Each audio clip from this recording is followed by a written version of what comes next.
বলো কেমন আছো তোমরা? ভালো আছো নিশ্চয়ই। এই যে পুজো করলাম আজকে নৃসিংহ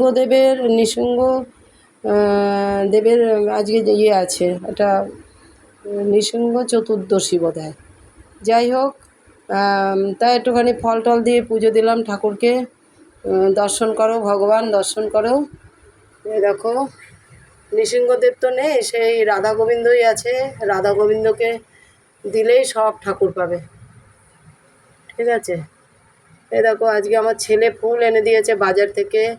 এই যে তোমার দোপাটি, সাদা দোপাটি, নীলকণ্ঠ, গাঁদা ফুল, এগুলো এনে দিয়েছে আমার ছেলে নিজেও পুজো করে। হ্যাঁ, আমার কাছ থেকে শিখেছে ছোটোর থেকে, বুঝতে পেরেছ? তো ভগবান দর্শন করো। এই দেখো, সেবা দিয়েছি, তুলসী পাতা জলে ফলে দিয়ে পুজো দিয়েছি অনুকূল ঠাকুর। তারপরে দেখো মহালক্ষ্মী, দেখো কি সুন্দর লাগছে, দোপাটি ফুল, নীলকণ্ঠ, 2 রকমের গাঁদা ফুল, জবা ফুল, নারায়ণী মা, লোকনাথ। দেখো ফল টল দিয়ে জল মিষ্টি দেওয়া হয়েছে। তারপরে দেখো বাবা ভোলানাথ, জ্যান্ত ঠাকুর, বুঝতে পেরেছ?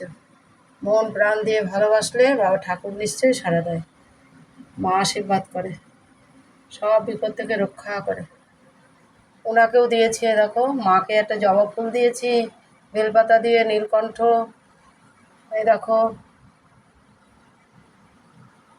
এটা হলো তারভোলা, মা অন্নপূর্ণা, মা জননী, বাবা বাসুদেব বাবা, মা জননী, এরাই পেয়েছিল ঠাকুর।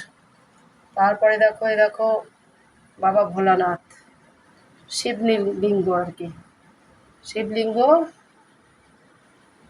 এই দিয়ে নন্দী মহারাজ, এই দেখো নন্দী মহারাজ। এই ফলটা কলা নকুরদানা দিয়ে পুজো দিয়েছি। পবন পুত্র আমার ছেলেও আজকে পুজো করেছে। গোবিন্দকে তুলসী পাতা দিয়েছে, শিব ঠাকুরের মাথায় জল ঢেলেছে, সব ঠাকুরকে পুজো করেছে, ঠিক আছে? আর তোমাদেরও ভালো রাখুক, সুস্থ থাকো, ভালো থাকো, ভালোবাসলে লাইক শেয়ার করতে থাকো, সাবস্ক্রাইব করতে থাকো। এই যে গুরুদেবকে বললাম, আমার গুরুদেব, যে সবাইকে সেবা দাও, ভগবান দেয়, সবাইকে ভালো রাখো, ভালো থাকো।